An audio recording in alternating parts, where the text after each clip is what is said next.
क्या जानवरों की वजह से कोरोना के नए नए वेरिएंट सामने आ रहे हैं? ऐसा इसलिए क्योंकि वैज्ञानिकों का ऐसा मानना है कि जानवरों की वजह से कोरोना वायरस म्यूटेट कर रहा है और वहां से इंसानों में फैल रहा है। वैज्ञानिकों ने इसका लेकर चिंता जताई है कि दुनिया भर में जानवरों के जरिए इंसानों में वायरस फैलने के मामले बढ़ रहे हैं और अगर ऐसा ही चलता है तो म्यूटेशन की निगरानी करना मुश्किल हो जाएगा।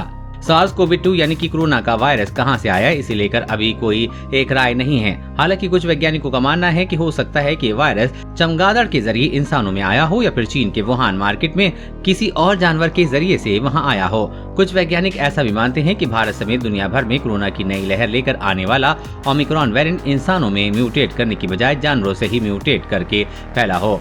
क्यों चिंता की बात है ये? अमेरिका की public health expert Amita Gupta ने न्यूज एजेंसी को बताया कि कोई भी वायरस संक्रमित के शरीर में खुद को मल्टीप्लाई करता है और म्यूटेट हो सकता है। उनका कहना है कि अगर समय के साथ जानवरों में मौजूद वायरस में जीनोमिक बदलाव होते हैं तो ये ऐसा वायरस बन सकता है जो कि ज्यादा संक्रामक और घातक हो सकता है।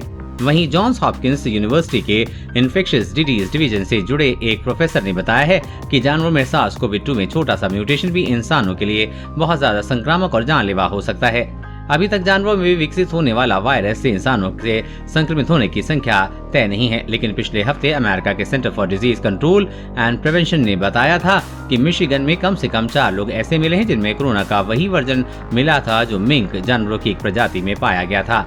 मिंक एक छोटा सा जानवर होता है जिसका फर चमकदार होता है। ये जानवर अमेरिका और यूरोप के कई हिस्सों में पाया जाता है। इसके अलावा ये भी सामने आया है कि मिंक और पालतू हैमस्टर इंसानों को संक्रमित कर सकते हैं। कनाडा में भी एक सफेद पूंछ वाले हिरन और एक इंसान के बीच ट्रांसमिशन होने की समीक्षा की जा रही है।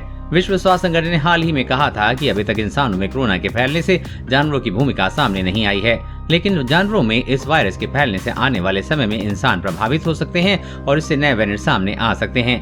अब तक घरेलू जानवरों के अलावा बड़ी बिल्लियां, शेर, बंदरों और जंगली जानवरों में कोरोना का संक्रमण मिलता है। वेटरिनेरियन गौरव शर्मा ने न्यूज एजेंसी को बताया कि इंट्रा स्पीशीज ट्रांसमिशन से जानवरों में वायरस एस्टैब्लिश हो सकता है और ऐसे जानवर इंसानों में वायरस फिर से फैला सकते हैं। उनका कहना है कि जंगली जानवरों में वायरस म्यूटेट हो सकता है जिसके लिए नए वेरिएंट सामने आ सकते हैं। क्या कभी खत्म नहीं होगा कोरोना? रिसर्चर ने ये भी पाया है कि इससे नए वेरिएंट के आने की आशंका भी बढ़ जाती है क्योंकि वायरस जानवरों के लिए अनुकूल होता है। ऐसा डेनमार्क में मिंक फार्म में देखा गया था। यहाँ पहले से इंसान के जरिए मिंक में वायरस फैला और फिर मिंक से इंसानों में फैला। इस कारण जून 2020 की शुरुआत में फार्म में कई मिंक को मार दिया गया। कोरोना वायरस और कोरोना वैक्सीन से जुड़ी हर अपडेट पाने के लिए चैनल को सब्सक्राइब करें।